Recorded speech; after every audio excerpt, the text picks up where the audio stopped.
অক্ষয় পূৰ্ণ সঞ্চয় হ'ব আৰু শেষ মুহূৰ্তত ৰাম বুলি এই ভৱ সংসাৰৰ পৰা জীৱন পাৰ পাব বুলি আজি গুৰুজনা সুন্দৰ এবাৰ দিলে। গতিকে নাম ধৰিবা চাকৰি দিয়ে আমাৰ মুখত সদায় যেন প্ৰভুৰ নামটো থাকক। আমি সদায় ঈশ্বৰৰ ওচৰত এই প্ৰাৰ্থনা কৰিব লাগে। আপুনি 4 মাহ এই কথাখিনি প্ৰাৰ্থনা কৰক, আপুনি অট'মেটিক আপোনাৰ আহি যাব। আমি কেতিয়াবা অসাধ্য বছৰ ভাগৱতে বঢ়াইছে, আমি সেইটো ক'বলৈ নাযাওঁ বৈষ্ণৱ বা অবৈষ্ণৱৰ কাৰণে।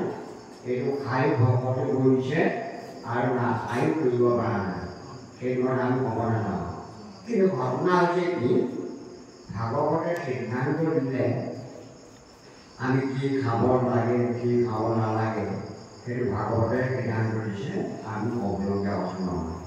গতিকে কেৱল লাগিব নাম, বিশ্বৰ প্ৰতিটো হৈ অনামিত হিৰণ্যকশিপুৰ দৈত্যৰ কুলত জন্ম হৈ কৃষ্ণৰ হাতত মৃত্যু হৈ সপ্তম দুৱাৰৰ জয় বিজয় পাই সঞ্চিত হ'ব পাৰিলে আমি প্ৰত্যেকে মুখত নাম লওঁ একেলগে একেটা মঞ্চত।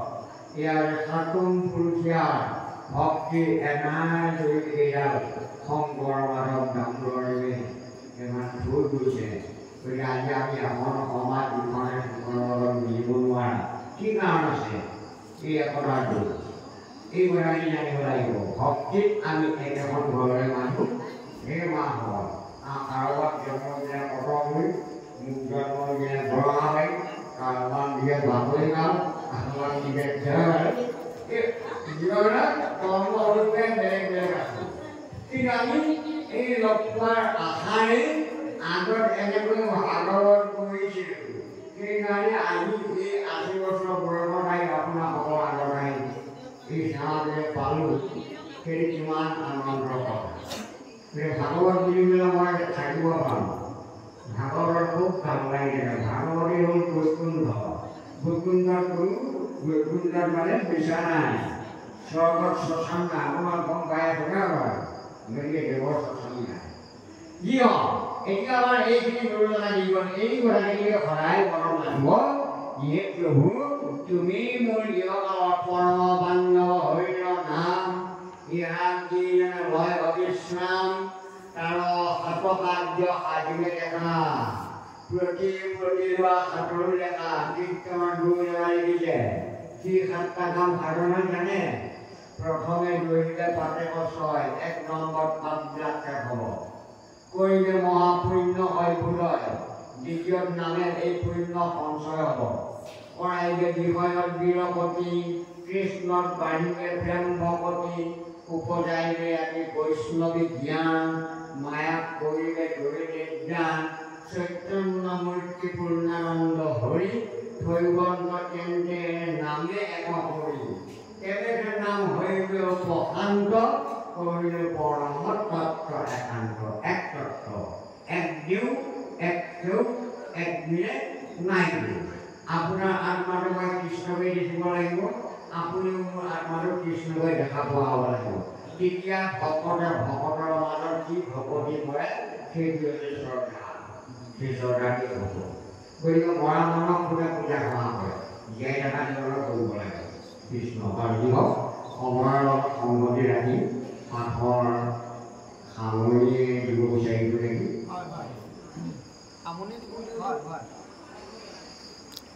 বেলেগ অলপ নাযাওঁ, ইয়াত দুখাই দিম।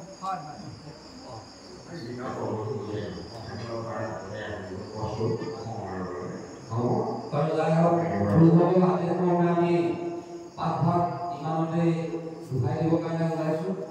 আৰু তেওঁলোকসকলকো শেষৰ সেৱাভাগীৰ কাৰণে আপোনালোককো অনুৰোধ জনাইছোঁ, আপোনালোকেও সাজু হৈ সেৱাভাগী অংশগ্ৰহণ কৰি আজি ভাগৱত যি শ্ৰৱণ কীৰ্তনৰ মাধ্যম চলিছিলে সেই মাধ্যমটো যাতে সাফল্যমণ্ডিত হৈছে, ঈশ্বৰে যাতে সকলোকে কল্যাণৰ কৃপা দৃষ্টিৰে চাই আমাৰ গুৰুজনাৰ সুন্দৰভাৱে কৈছে, যিজনে ভাগৱতৰ প্ৰতি ভগৱানৰ বিষয়ত গতিকে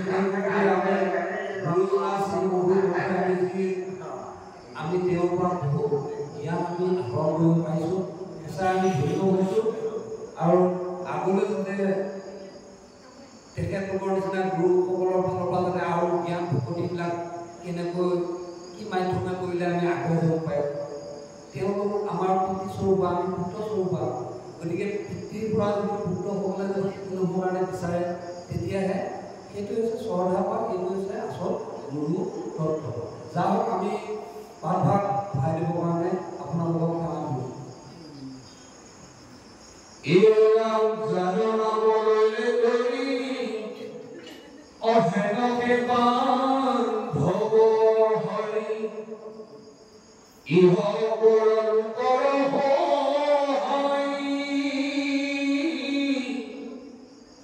তানে খুনা গুণ নাম হস্তে কৰা তানে কাম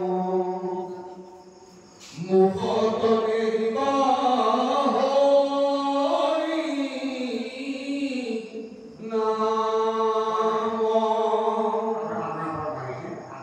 তানে খুনা গুণ নাম হস্তে কৰা তান নাম মুখতনে দিবা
La